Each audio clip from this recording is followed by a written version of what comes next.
Hi viewers, ഇന്നൊരു പുതിയ ഐറ്റവുമായിട്ടാണ് വന്നിരിക്കുന്നത്. ഈ ചെടിച്ചട്ടി ഉണ്ടായത് എങ്ങനെയാണെന്ന് പറയാം. അതിന് പിന്നിലൊരു കഥയുണ്ട്. ഞാനാണെങ്കിൽ ഒരു ചെടിച്ചട്ടിക്കകത്ത് തുളസിച്ചെടി വെളിയിൽ വെച്ചിട്ടുണ്ടായിരുന്നു. അപ്പോൾ അത് പൂച്ച കയറിയിട്ട് താഴെ തള്ളിയിട്ട് രാത്രിയിൽ പൊട്ടിച്ചു വെച്ചു. അപ്പം ഞാനാണെങ്കിൽ ഒരിങ്ങനെ നമ്മുടെ ഇവിടെ വീട്ടിൽ മോരുകറിയൊക്കെ വെക്കുന്ന ഒരു ചട്ടി ഇങ്ങനെ ചെറിയൊരു ക്രാക്ക് വീണ കാരണം അത് മാറ്റി വെച്ചിട്ടുണ്ടായിരുന്നു. നമുക്ക് ചെടി വെള്ളം നടാമെന്ന് വെച്ചിട്ട്.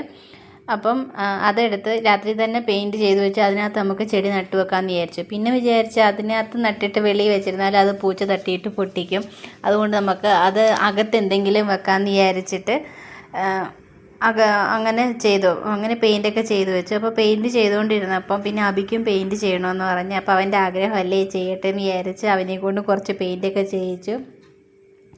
അങ്ങനെ രാത്രി തന്നെ മൊത്തം നമ്മളത് കവർ ചെയ്ത് വെച്ചു. അകത്ത് പിന്നെ പെയിൻറ്റ് ചെയ്തില്ല, മണ്ണ് നിറയ്ക്കേണ്ടതല്ലേ, അതുകൊണ്ട് പിന്നെ നമ്മൾ അകത്തോട്ട് പെയിൻറ്റ് അടിച്ചില്ല. അങ്ങനെ രാത്രി തന്നെ അത് മൊത്തം പെയിൻറ്റ് ചെയ്ത് വെച്ചു. പിന്നെ നേരം വെളുത്തപ്പോഴത്തേക്കും വീണ്ടും ചിന്ത മാറി.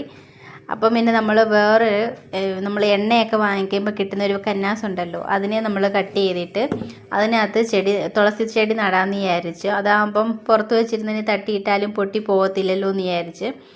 പൊട്ടിപ്പോയാൽ നമുക്ക് പിന്നെ വേറെ വാങ്ങിക്കാമെന്ന് വിചാരിച്ച്. അപ്പം അങ്ങനെ അതിനകത്ത് നമുക്ക് തുളസി ചെടി നടാമെന്ന് വിചാരിച്ച് അതിനകത്ത് കുറച്ച് പടങ്ങളൊക്കെ വരച്ചു.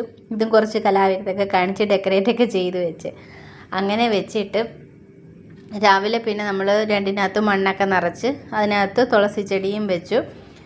തുളസി ചെടി വെച്ച് സെറ്റാക്കി. മറ്റേതിനകത്താണെങ്കിൽ കുറച്ച് മണ്ണൊക്കെ നിറച്ച് നമ്മൾ അകത്ത് വെച്ചിരുന്ന മണി പ്ലാന്റിനെ എടുത്ത് അതിനകത്ത് വെച്ചു. മണി പ്ലാന്റും അതിനകത്ത് സെറ്റാക്കി. അതിനകത്ത് പിന്നെ നമ്മളടുത്ത് കുറച്ച് കല്ലുകളൊക്കെ ഉണ്ടായിരുന്നു.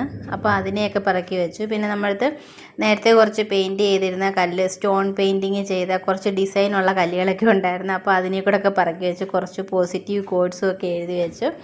അപ്പം എനിക്ക് കണ്ടപ്പോൾ നല്ല ഭംഗിയായിട്ട് തോന്നുന്നുണ്ട്.